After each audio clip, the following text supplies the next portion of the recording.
Greetings, everyone. Welcome, welcome, welcome. I am so glad you're here.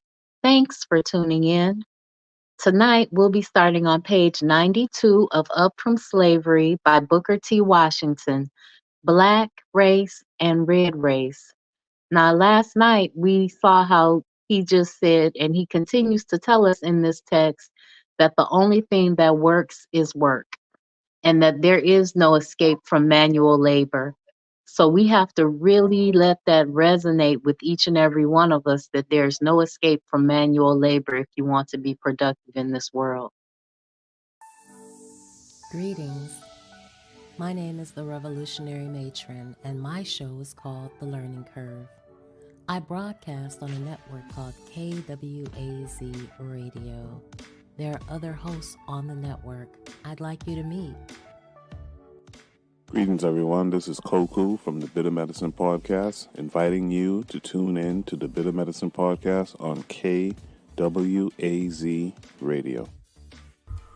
Peace, family. This is Oni, inviting you to listen to the Pro-Black Perspective, where black problems are addressed with black solutions. This is D Webb with the Harsh Reality Podcast, asking you to tune in where we tackle the news of the day that affects our community, only on KWAZ Radio. The views, thoughts, and opinions expressed here belong solely to the respondents, and they do not necessarily reflect any broadcast networks, affiliates, nor sponsors. The Learning Curve is a broadcast created for the benefit of my global community. Black is a consciousness.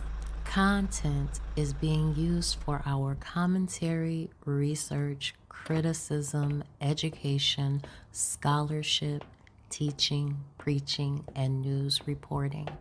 No copyright infringement is intended. I will make enunciation mistakes. I will give you my opinion about the information. And if you ever ask, I will send you my source. I want to say greetings to Brother Anthony McPhail. Thank you so much for listening. I want to say greetings to Sister Ra and the elders. Greetings to Oni from the Pro-Black Perspective. Greetings to Koku from the Bitter Medicine Podcast. Greetings to the Forecast from the Forecast Radio. Greetings to Afro Native. Greetings to each and every one of you listening right now and even in the future. Again, Chapter 6, page 92 of Up from Slavery, Black Race and Red Race. During the year that I spent in Washington, and for some little time before this, there had been considerable agitation in the state of West Virginia over the question of moving the capital from the state of Wheeling to some other central point. As a result of this, the legislature designated 3 cities to be voted upon by the citizens of the state as the permanent seat of government. Among these cities was Charleston, only 5 miles from Malden, my home. At the close of my school year in Washington, I was very pleasantly surprised to receive from a committee of white people in Charleston an invitation to canvass the state in the interest of that city. This invitation I accepted and spent nearly 3 months in speaking in various parts of the state. Charleston was successful in winning the prize and is now the permanent seat of government.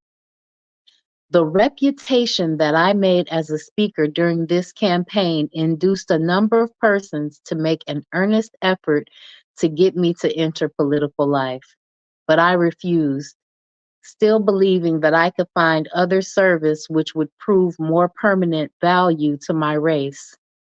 Even then, I had a strong feeling that what our people needed most was to get a foundation in education, industry, and property. And for this, I felt that they could better afford to strive than for political preferment. As for my individual self, it appeared to me to be reasonably certain that I could succeed in political life, but I had a feeling that it would be a rather selfish kind of success, individual success at the cost of failing to do my duty in assisting in laying the foundation for the masses. At this period in the progress of our race, a very large proportion of the young men who went to school or college did so with the express determination to prepare themselves to be great lawyers or congressmen, and many of the women planned to become music teachers. But I had a reasonably fixed idea, even at an early period in my life, that there was a need for something to be done to prepare the way for successful lawyers, congressmen, and music teachers.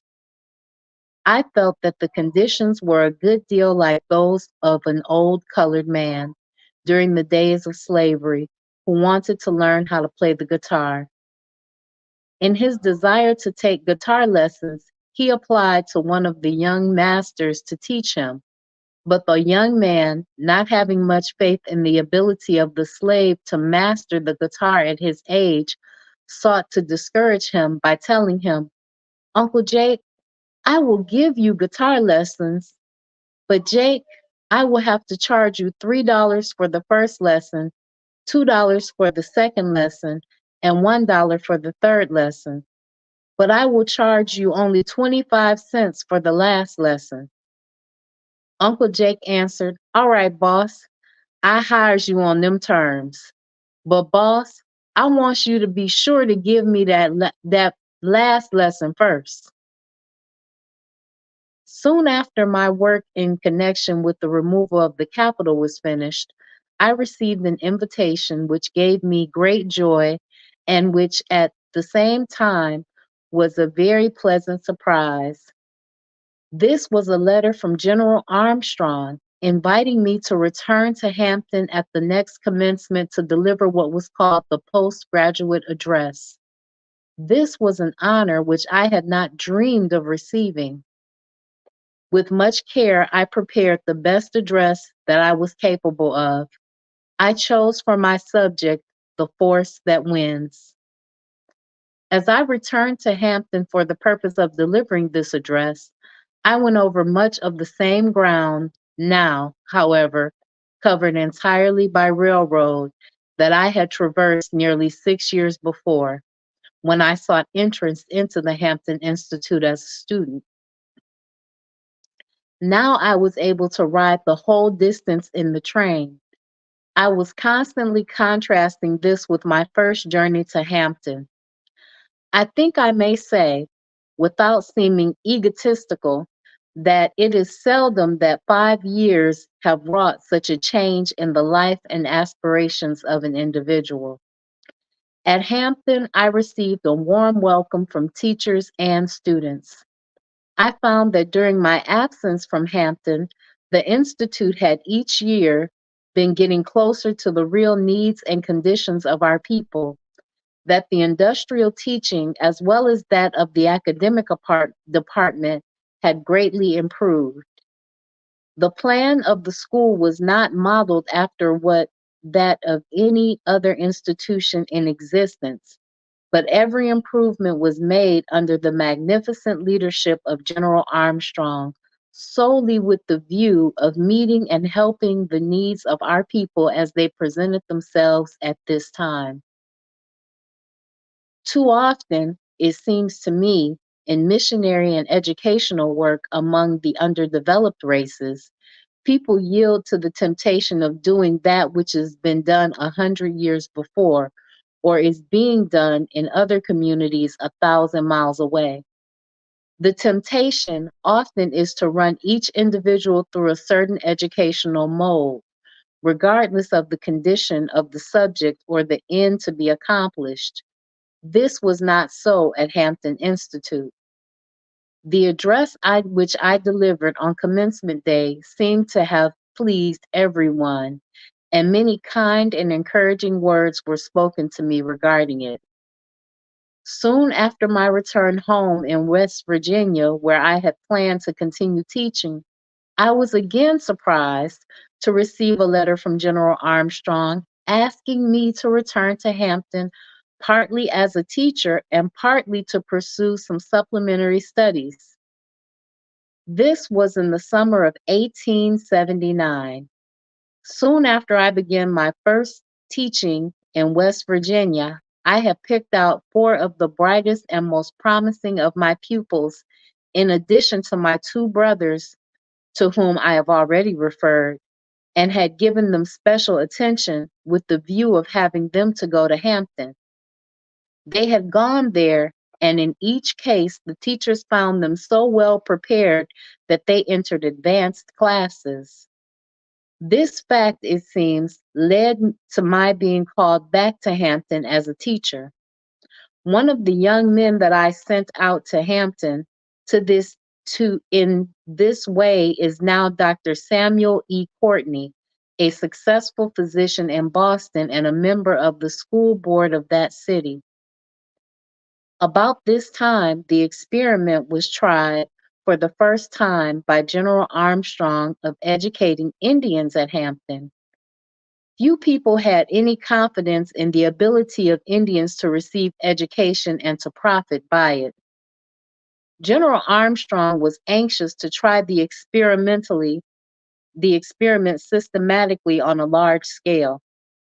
He secured from the reservations in the western states over 100 wild and for the most part perfectly ignorant Indians, the greater proportion of whom were young men. The special work which the general desired me to do was to be some sort of house father to the young Indian men. That is, I was to live in the building with them and have the charge of their discipline, clothing, rooms, and so on. This was a very tempting offer, but I had become so much absorbed in my work in West Virginia that I dreaded to give it up. However, I tore myself away from it. I did not know how to refuse to perform any service that General Armstrong desired of me. On going to Hampton, I took up my residence in a building about 25 with about 75 Indian youths. I was the only person in that building who was not a member of their race. At first, I had a good deal of doubt about my ability to succeed. I knew that the average above the white man, and of course, he felt himself far above the Negro, largely on account of the fact that the Negro had submitted to slavery, a thing which the Indian would never do. The Indians in the Indian Territory owned a large number of slaves during the days of slavery. Aside from this, there was a general feeling that the attempt to educate and civilize the red man at Hampton would be a failure. All this made me proceed very cautiously, for I felt keenly the great responsibility, but I was determined to succeed.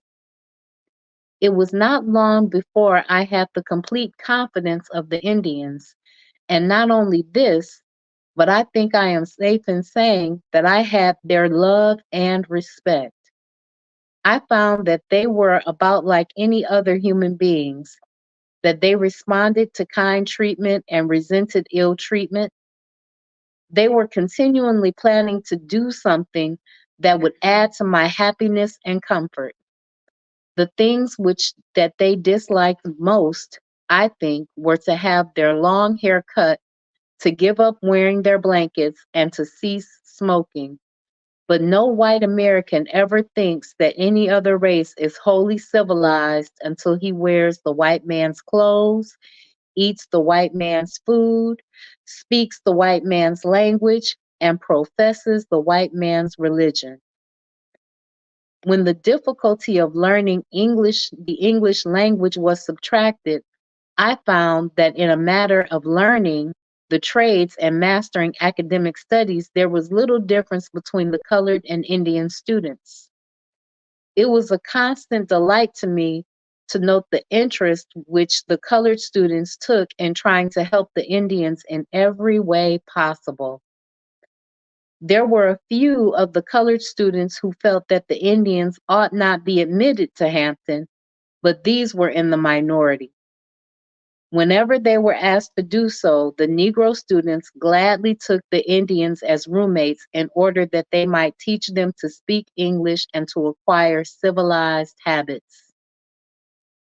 I have often wondered if there were a white institution in this country whose students would have welcomed the incoming of more than 100 companions of another race in the cordial way that these Black students at Hampton welcomed the red ones.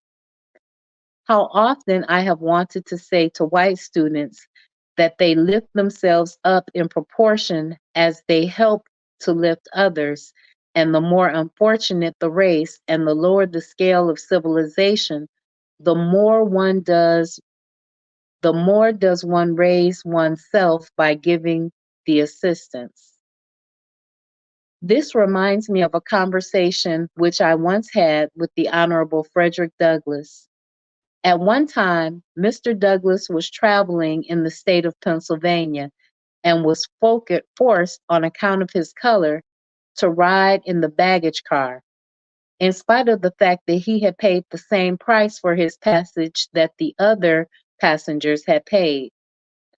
When some of the white passengers went to the baggage car to console Mr. Douglass, one of them said to him, "I'm sorry, Mr. Douglass, that you have been degraded in this manner."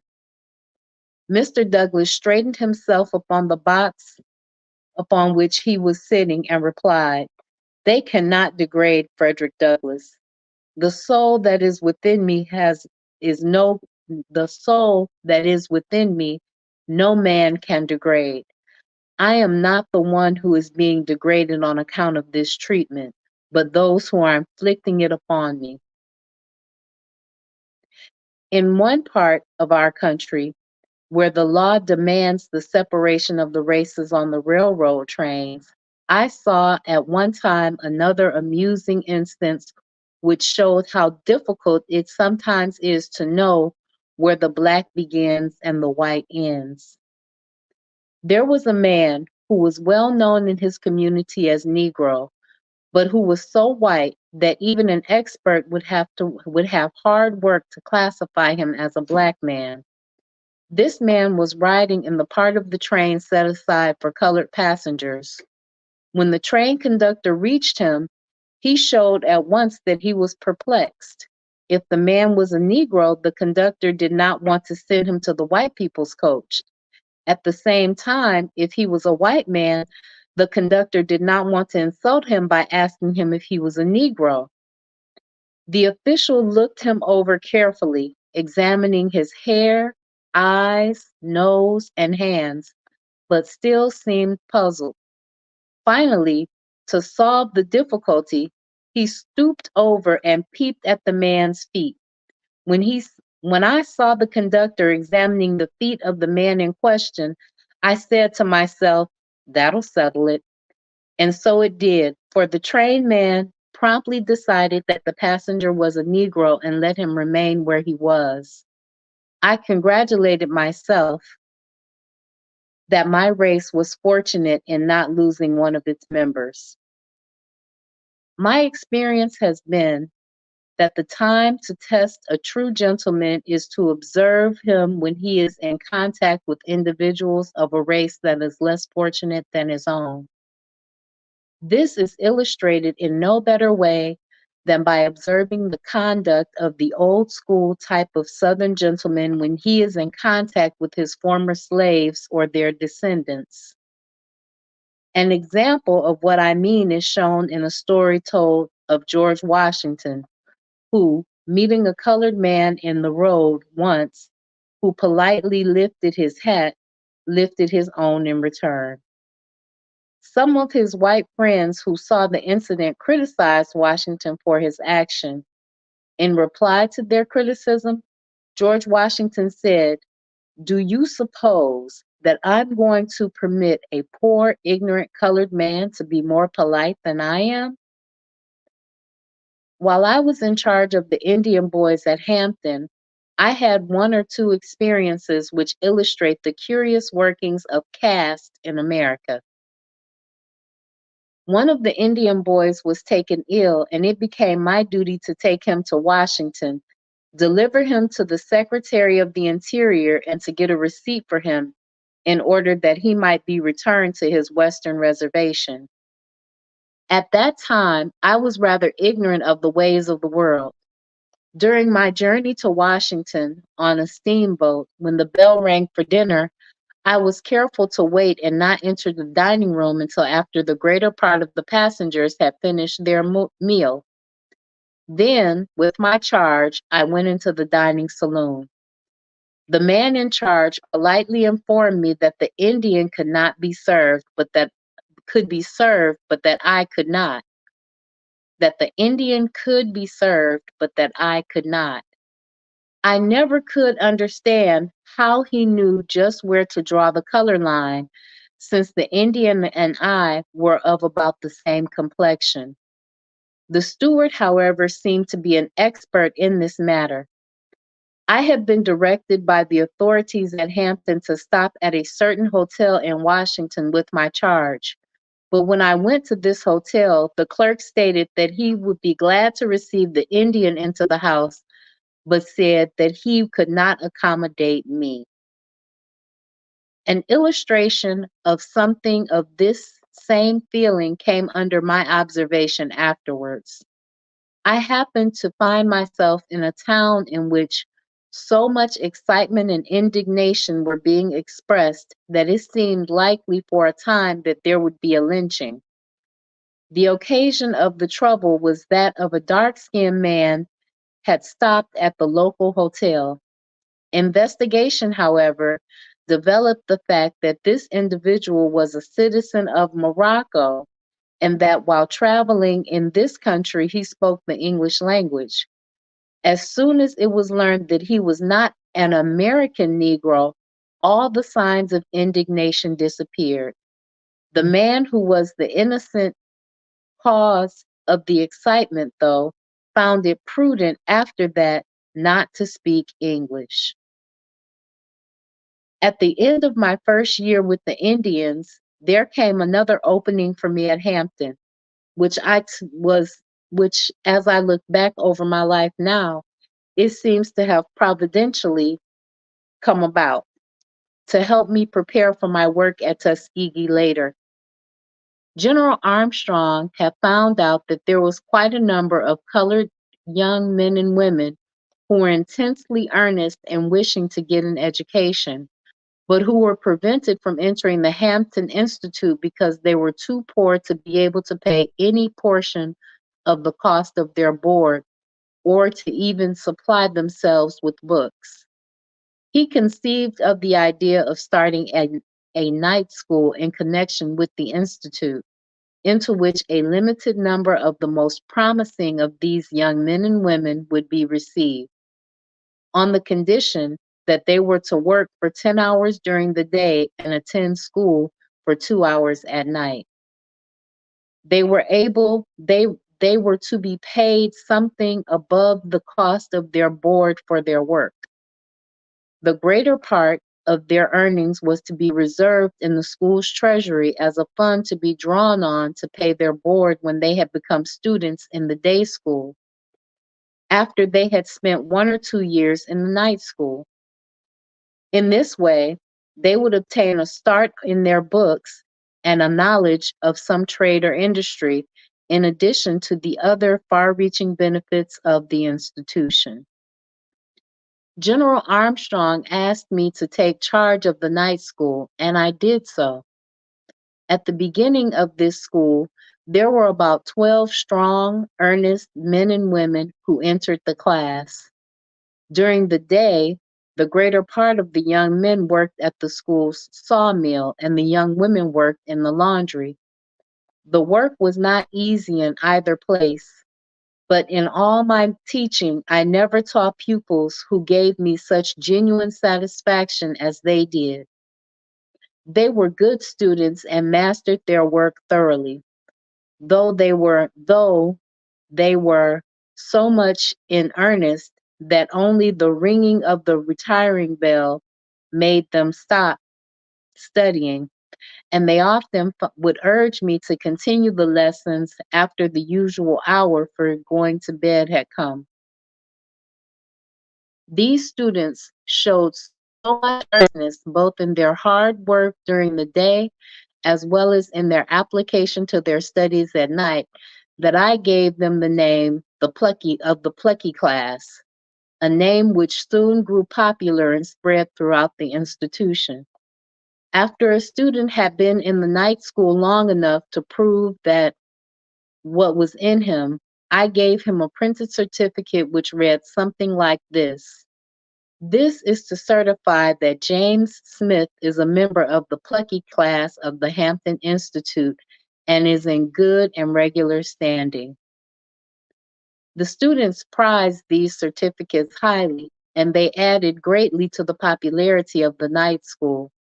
Within just a few weeks, the department had grown to such an extent that there were about 25 students in attendance. I have followed the course of many of these 25 men and women ever since then, and they are now holding important and useful positions in nearly every part of the South. The night school at Hampton, which started with only 25 students, now numbers between 3 and 400 and is one of the permanent and most important features of the institution.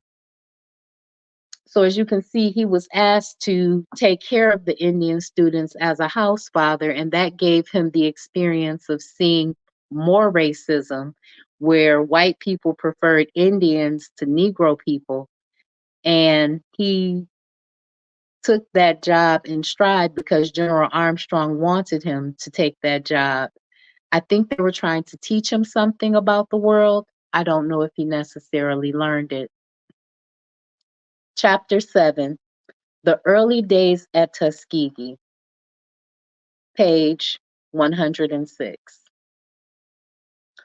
During the time that I had charge of the Indians and the night school at Hampton, I pursued some studies myself under the direction of the instructors there. One of these instructors was the Reverend Dr. H.B. Frisell, the president principal of the Hampton Institute, General Armstrong's successor. In May of 1881, near the close of my first year in teaching the night school, in a way that I had not dared expect, the opportunity opened for me to begin my life work. One night in the chapel, after the usual chapel exercises were over, General Armstrong referred to the fact that he had received a letter from some gentleman in Alabama asking him to recommend someone to take charge of what was to be a normal school for colored people in the little town of Tuskegee in that state. These gentlemen seemed to take it for granted that no colored man suitable for the position could be secured, and they were expecting the general to recommend a white man for that place. The next day, General Armstrong sent for me to come to his office and, much to my surprise, asked me if I thought I could fill the position in Alabama. I told him that I would be willing to try. Accordingly, he wrote to the people who had applied to him for the information that he did not know of any white man to suggest, but if they would be willing to take a colored man, he had one whom he could recommend. In this letter, he gave them my name. Several days passed before anything more was heard about the matter. Sometime afterward, one Sunday evening during the chapel exercises, a messenger came in and handed the general a telegram. At the end of the exercises, he read the telegram to the school. In substance, these words, Booker T. Washington will suit us. Send him at once. There was a great deal of joy expressed among the students and teachers, and I received a very hearty congratulations. I began to get ready at once to go to Tuskegee. I went by way of my old home in West Virginia, where I remained for several days, after which I proceeded to Tuskegee. I found Tuskegee to be a town of about 2,000 inhabitants, nearly half of whom were colored. It was in what is known as the Black Belt of the South. In the county in which Tuskegee is situated, the colored people outnumbered the whites by about 3 to 1. In some of the adjoining and nearby counties, the proportion was not far from 6 colored persons to 1 white. I have often been asked to define the term Black Belt. So far as I can learn, the term was first used to designate the part of the country which was distinguished by the color of the soil. The part of the country possessing this thick, dark, and naturally rich soil was, of course, the part of the South where the slaves were the most profitable, and consequently they were taken there in large numbers. Later, and especially since the war, the term seems to be wholly used in a political sense. That is, to designate the counties where the black people outnumber the white.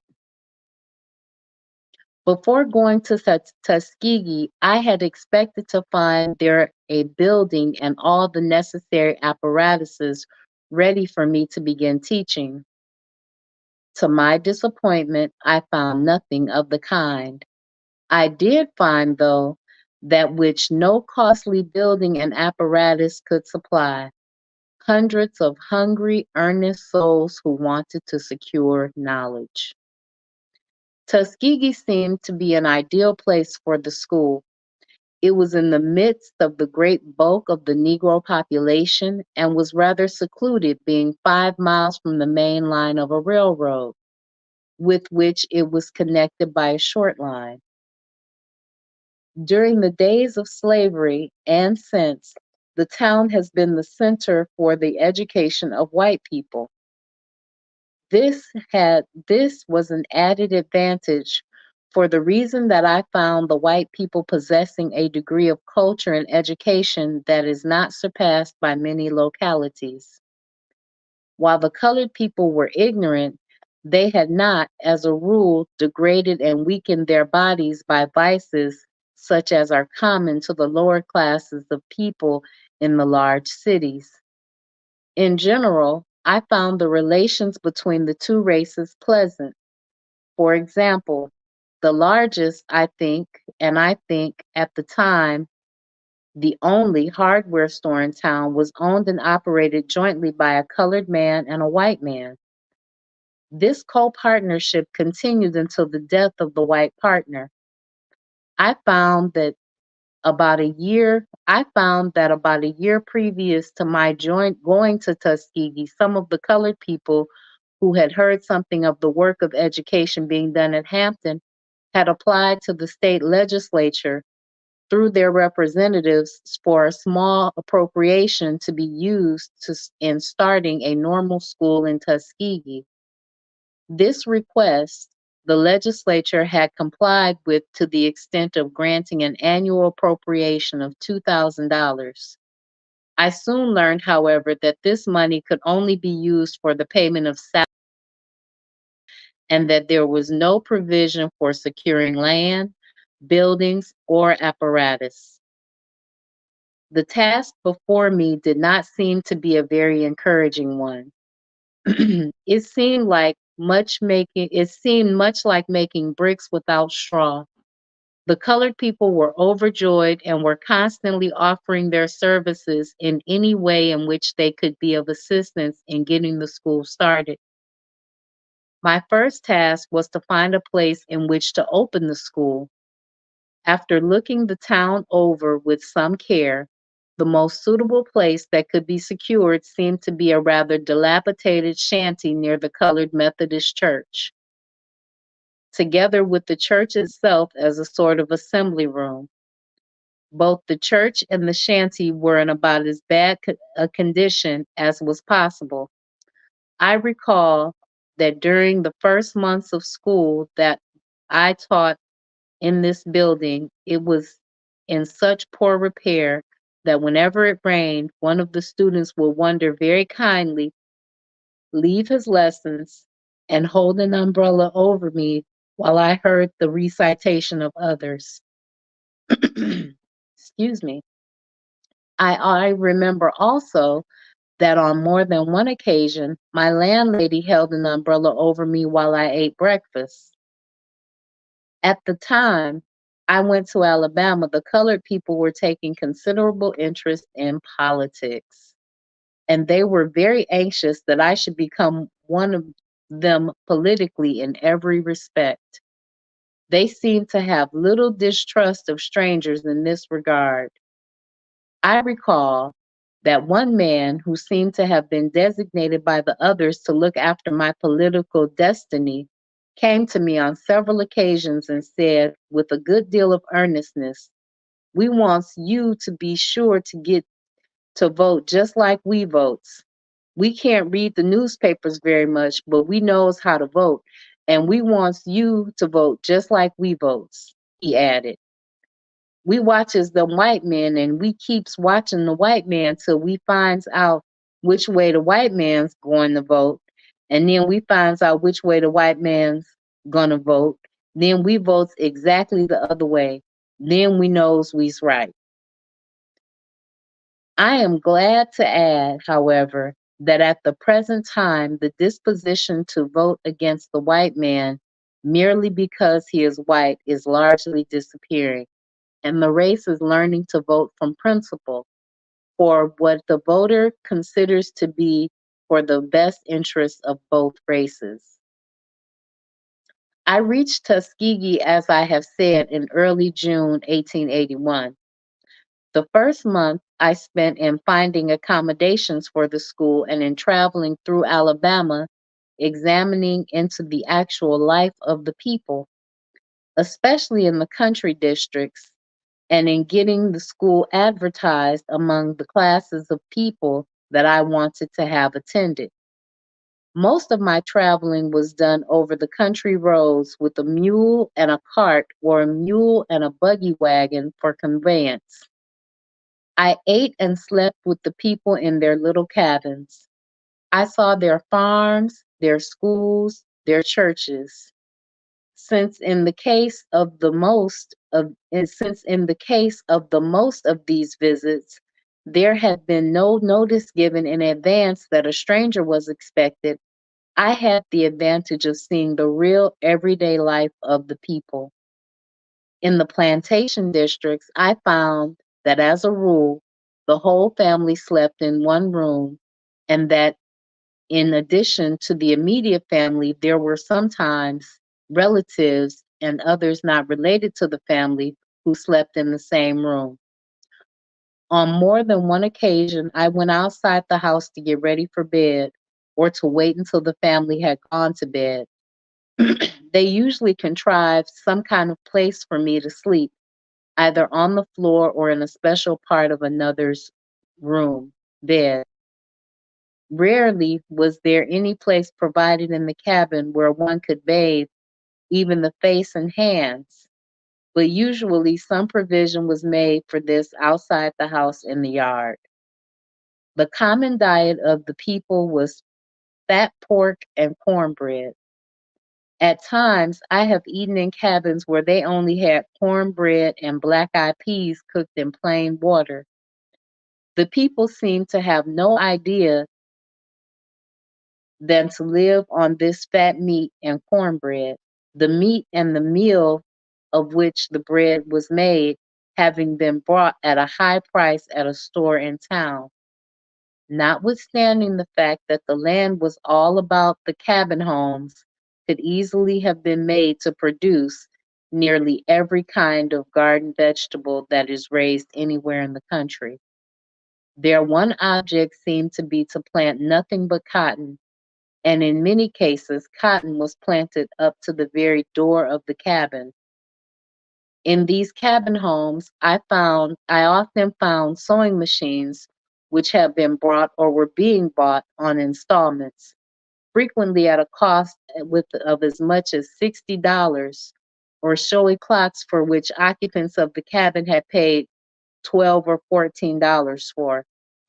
I remember that on one occasion, when I went into one of these cabins for dinner, when I sat down to the table for a meal with the four members of the family, I noticed that while there were five of us at the table, there was but one fork for the five of us to use.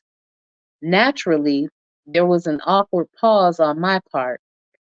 In the opposite corner of that same cabin was an organ for which the people told me they were paying $60 in monthly installments. One fork and a $60 organ. In most cases, the sewing machine was not used and the clocks were so worthless that they did not keep the correct time. And if they had, in 9 cases out of 10, there would have been no one in the family who could have told the time of day, while the organ, of course, was rarely used for want of a person who could play upon it. In the case to which I have referred, where the family sat down at the table with the meal for which I was their guest, I could plainly see that this was an awkward and unusual proceeding and was done in my honor.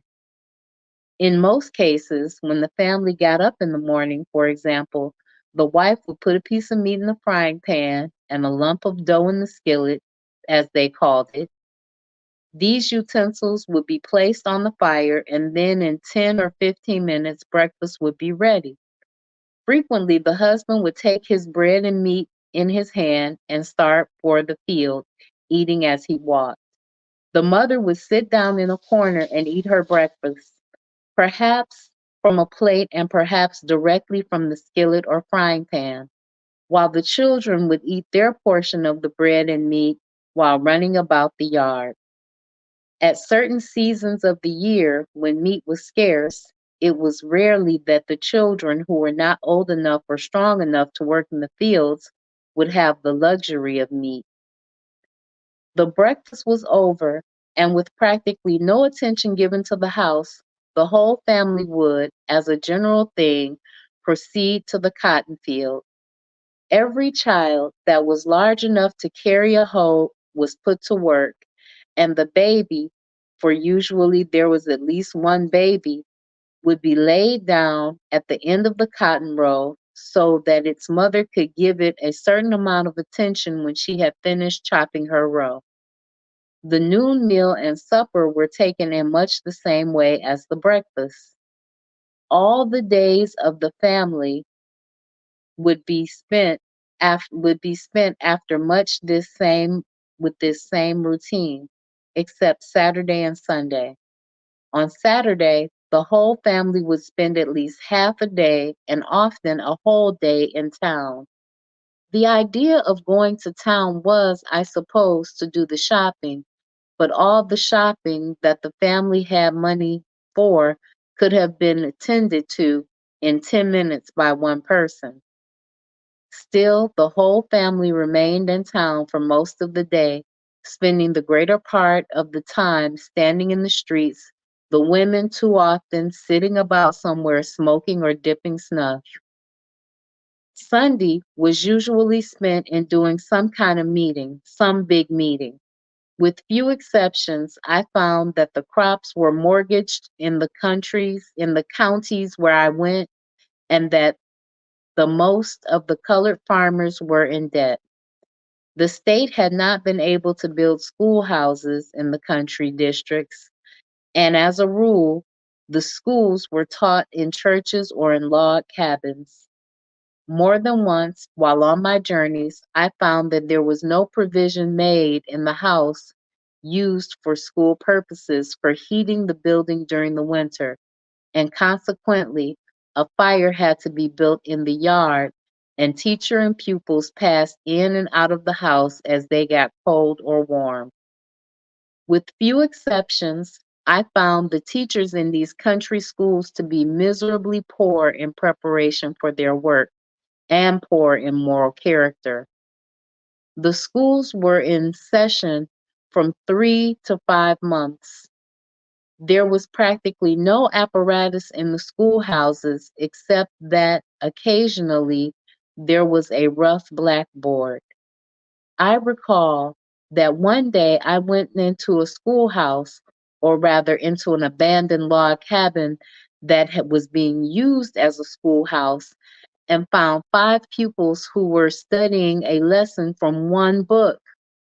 2 of these on the front seat were using the book between them. Behind these 2 were 2 others peeping over the shoulders of the first 2, and behind the 4 was a 5th little fellow who was peeping over the shoulders of all 4. What I have said concerning the character of the schoolhouses and the teachers will also apply quite accurately as a description of the church buildings and ministers. I met some very interesting characters during my travels.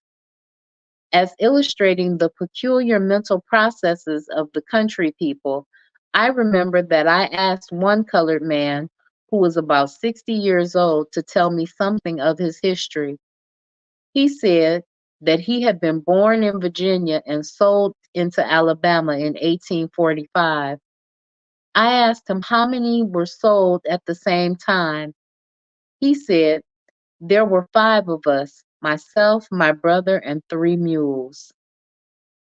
Mm. In giving all these descriptions of what I saw during my month of travel in the country around Tuskegee, I wish my readers to keep in mind the fact that there were many encouraging exceptions as to the conditions that I have described. I have stated in such plain words what I saw mainly for the reason that later I want to emphasize the encouraging changes that have taken place in the community, not wholly by the work of the Tuskegee School, but by that of other institutions as well. And that is how he started at Tuskegee. Greetings, Brother Bakari, Forecast, and Koku from the Bitter Medicine Podcast. How are you tonight? I think that Booker T. Washington had a lot of different experiences, and that when he saw the poverty of these people, he recognized he had empathy for them because he had once lived like those people, and he was able to see himself in those people. And he realized, as he said, that the white man wouldn't respect anything until you wear his clothes, eat his food, dress the way that he dresses, and take on his religion. And that's when you were civilized. And that is insulting, but that is true. And that's true of most civilizing people. Brother Bakari says, I knew families like the ones he described in this book. I knew people that thought my family was rich because we had meat every day.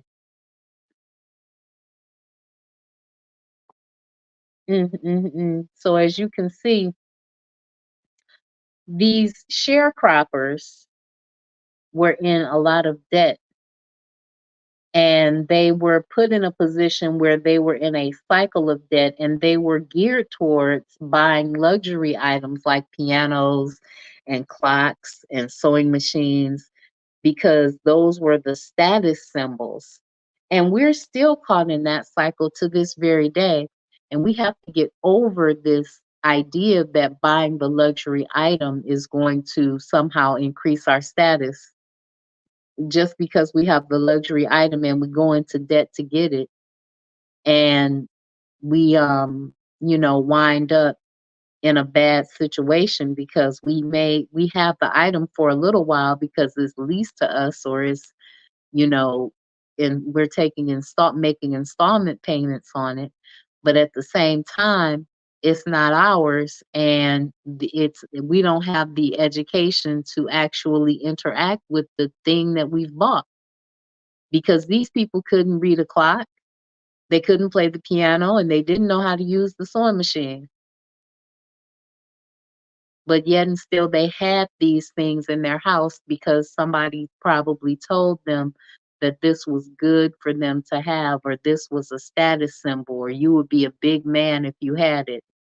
Just like the black man that wanted to learn how to play the guitar, and the white boy told him, I'm gonna charge you $5, $4, $3, but only a quarter for only a quarter for the last lesson. The man said, I want that last lesson first. Forecast says, yeah, they have a lot of status symbols. They have a lot of status symbols. And I think that we have to get beyond status symbols. We have to get beyond the idea of trying to look rich, and we need to actually be rich. We need to get, you can't actually look rich and have nothing at the end of the day because you're mortgaged or you're in debt up to your eyeballs, or you're deeply in debt. So we need to stop looking rich and we need to actually be rich. We need to stop looking like we have something and we need to actually have something. That's the one thing that I can say about this book that's true. All that works is work. That's what Oni says. I forget where Oni got that quote from, but Oni says all that works is work. And what that means is that you have to do the work. You have to do the hard work of working. There's no escape from the manual labor that you have to do in order to have something. There's no escape from the industry that you have the ingenuity, the drive, whether it's writing books or putting together cars or creating t-shirts or doing curriculum or whatever it is that you're doing, you have to do the real work, whether it's daycare, whether it's uh, computer repair, computer programming. You have to put in the work. And then you have to know not only the work portion, but you also have to know how to apply those skills that you have used in a way that is most beneficial for you. So you have to get to the point where you are applying those skills strategically so that you're not just out there working because you're in debt because you have a status symbol. Okay. I put the link in there in case anybody wanted to join to have a conversation about some of the things that Booker T. Washington is talking about. But all that works is work. And while I don't agree 100% with everything Booker T. Washington said, because yesterday when he said, how could, Black people that were enslaved and then before slavery came from the darkest heathenistic backgrounds be ready to serve in office, I think he was totally discounting, or maybe he did not know that we had a rich cultural history and legacy of rulership and kingship before that. But he saw people out of slavery, after slavery, get into public office. And then he saw those same people, some of those people who had attained public office, fall from grace and wind up as bricklayers. So what type of education or what type of information do we need to transmit to the next generation so that they're not making those same mistakes? Because they can get there, they can get into public office, they can get into engineering, they can get into computer science, they can get into business management and entrepreneurship and business ownership, they can get into finance, they can get into any field they want to get into. But at the end of the day, how are we going to keep them in those particular fields? And how are they going to be educated in a way that allows them to prosper in those fields? Greetings, Brother Bakari. How are you tonight? I'm great. How are you? Can you hear me? I can hear you.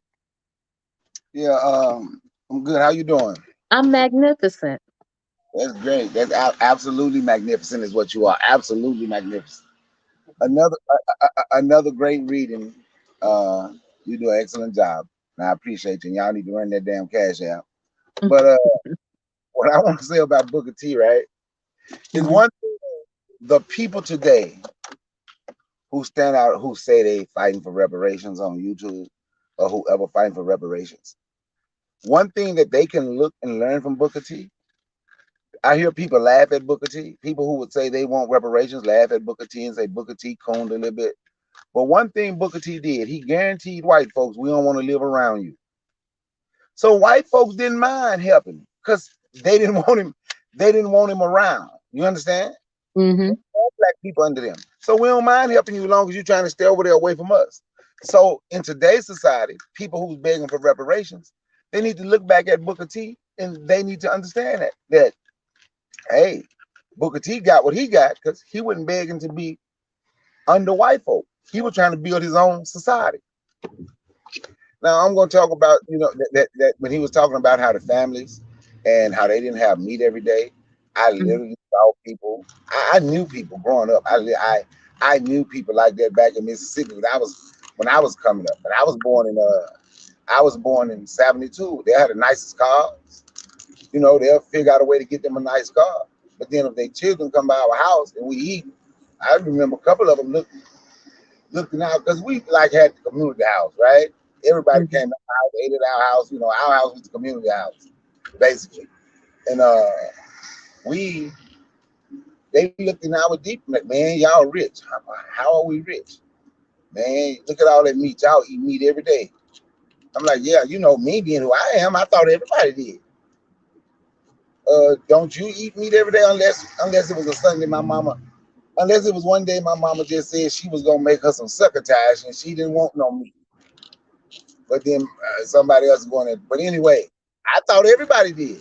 I didn't know. He's like, no, man, we eat beans and bread every day. I knew people my age, like they would go home and they say some days the only thing they would have was cornbread and scrambled eggs, syrup on their cornbread. So, but a lot of these people I'm talking about, they always had they always had decent cars. They always had things, but it wasn't it wasn't spent properly, I say, because if you're not taking care of your children, if you're not feeding them, right? If Mhm. you're not feeding them, I even heard people say, "Have you ever heard this? The daddy or the man of the house get the big piece of chicken." Yes. Absolutely, I've heard that. To me, that was strange. And I have eight. I have eight siblings. Now, of course, I'm the youngest, and a lot of them was grown when I came along. Now, some of this stuff you talking about, some of them might say they have seen, but me and the ones that was closer to me in age, can say we can say we didn't like knew how to make a way. It was always something there. I remember my mama made spaghetti with hot dogs. Mhm. But big piece of chicken, no, was always enough for everybody to get. And like I say, we had the community house. It was always enough for everybody to get two pieces of chicken. It was gonna always enough for everybody to get two pieces of chicken, two pieces of cornbread, whatever else, whatever else went. But I do know people that live that way. And I'm not judging, and I'm not trying to act like we was something special. But when I say we had the community house, I knew a guy, he would come by all the time. And my brothers asked that, why is he coming by our house every day, about 3 days a week? My dad would say, because they ain't eating at home. He knew exactly what time my mama was cooking. He knew exactly what time we was eating. And but one thing we was taught, my dad would say, you never judge them for that, and you never tell them no. They're hungry. You never tell your people no. So if we sit at the table and eat, he sit at the table and eat with us. If we gonna sit around the TV and watch a ball game, he sat around the TV with us, and I'm saying him because I'm just talking about that person. But we was Right. all taught, you never turn your back on your people. Everybody is not, they may not be as fortunate, but they still your people. You don't turn your back on them. You still have to love them. You still feed them. What we have, they have. So, but yeah, I knew people. I literally knew people like that. And I think that there's to this very day, people that have the trappings or some of the things that look like they're living a luxurious life, like, a nice watch or a nice pair of shoes or a nice car. But at the end of the day, they're eating beans and toast or eggs for dinner. They're not eating a balanced diet. They're not able to manage their money in a way that is most beneficial and profitable for them.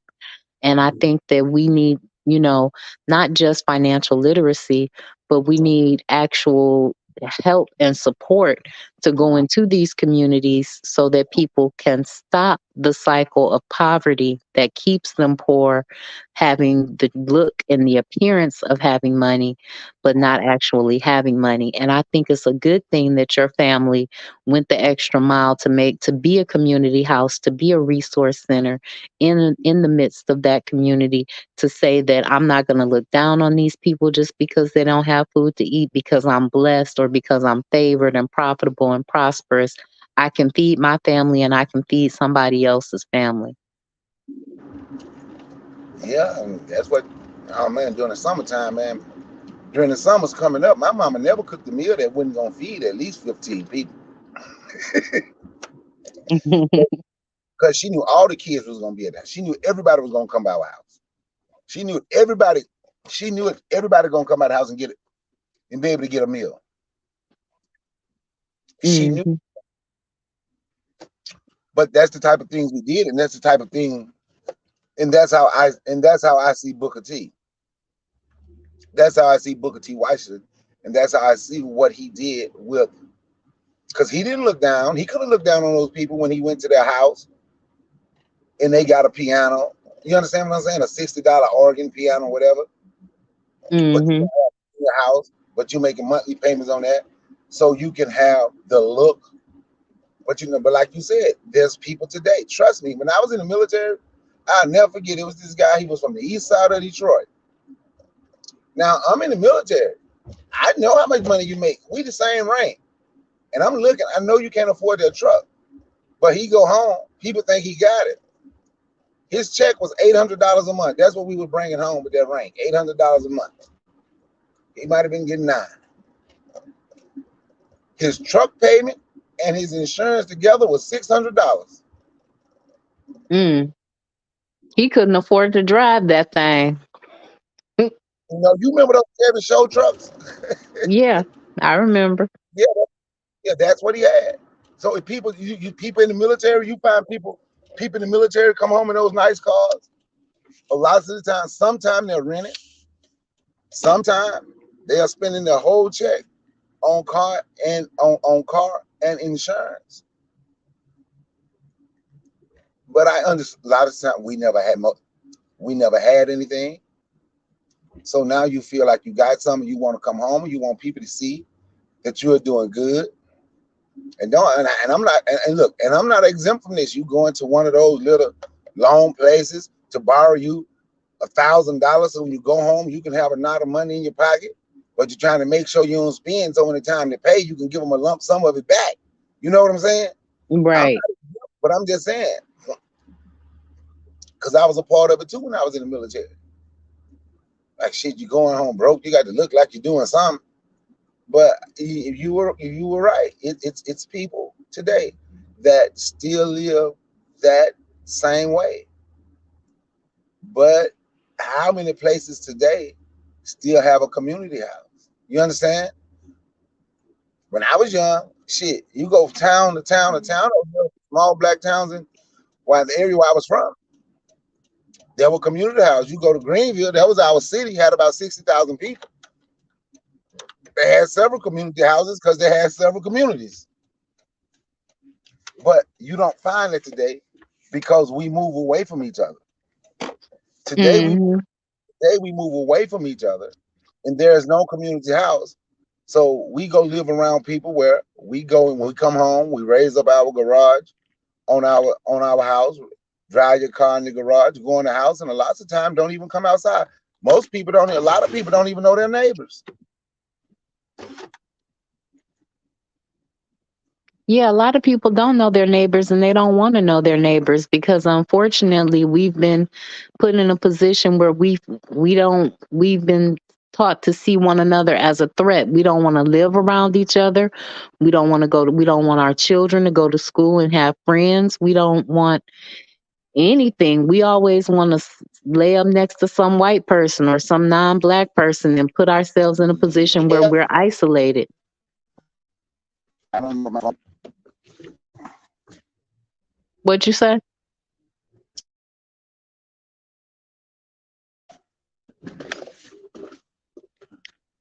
Hello?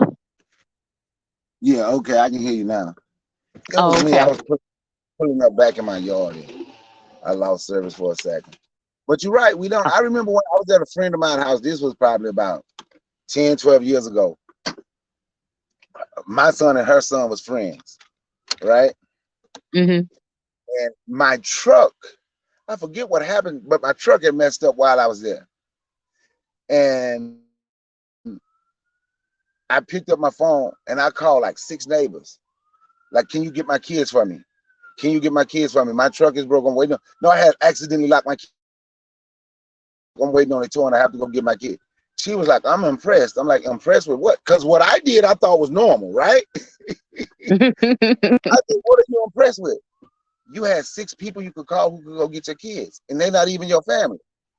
I'm like, yeah, but I know them and we're cool, and my kids know them. It ain't nobody my kids don't know. It's people we talk. I go by their house, they go by mine. You understand? We might not even be friends, but we're associates. My kids know their kids. You understand? Right. You were like, no, but that was impressive. I was like, oh, okay. But Well, what Book yeah. everything Booker T did is if we look at Booker T and stop trying to judge the way he said, yeah, he said some things sometimes bragging on white folks, and them white folks up north had to show him uh they were the same as the white people down south, but Mm-hmm. he was in a different situation from us. He was born in slavery. He would say, I remember reading that book, and he remember hearing elders talk about how bad the trip was coming from Africa to here on that boat. So he Mm-hmm. was in a different situation than us. Even Frederick Douglass, who I've been hard on at times, but they were in a different situation than us. So we have to stop judging people coming out of slavery like we judge people as if they were living the way we live in 2024.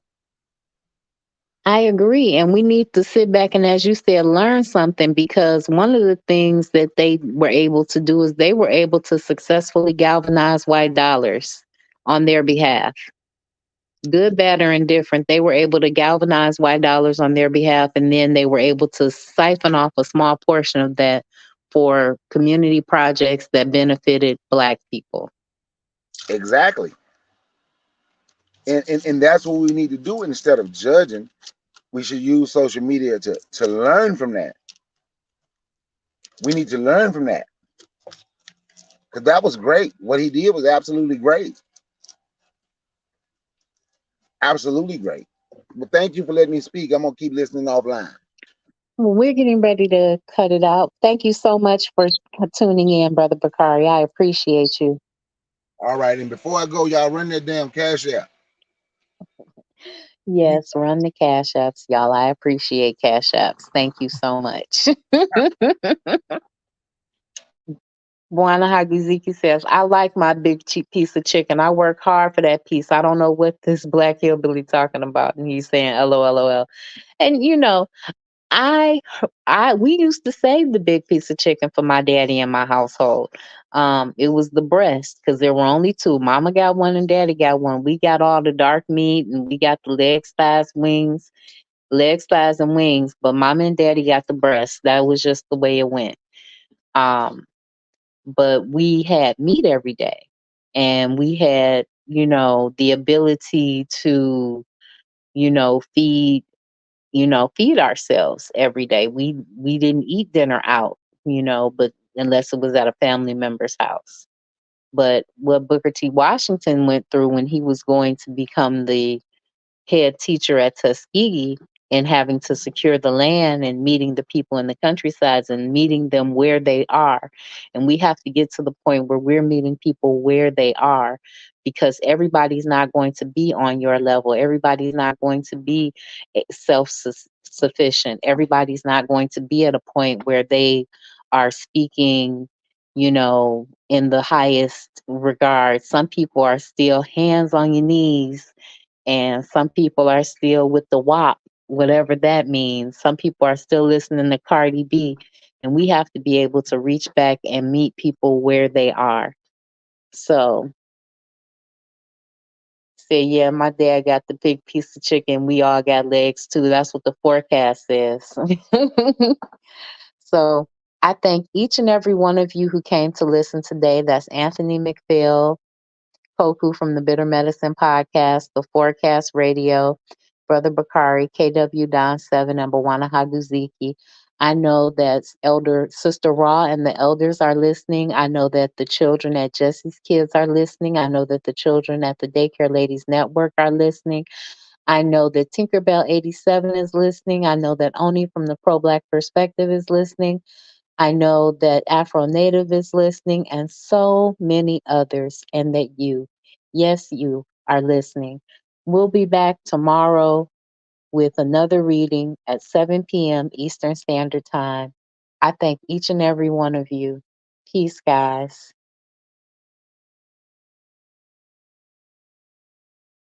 Good dog.